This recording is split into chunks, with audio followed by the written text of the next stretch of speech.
Hello viewers and welcome to my channel, Review Information.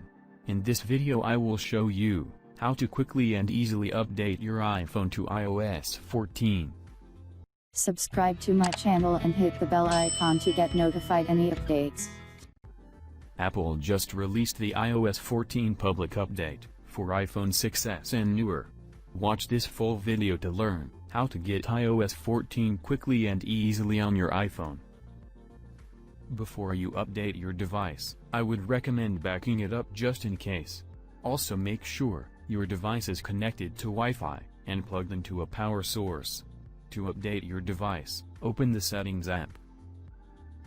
Scroll down and select General.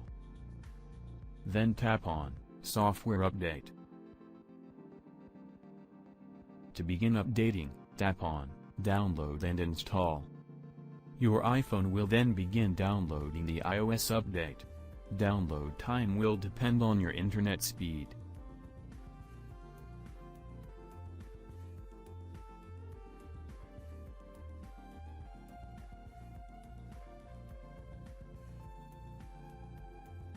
Once the download is complete, installation will begin automatically. Once the installation process is complete, you are ready to enjoy your iPhone with the brand new iOS 14 interface. That's all it takes to get iOS 14 on your iPhone. Thank you for watching. Hope you guys enjoyed my video. Please subscribe my channel for more videos. Goodbye.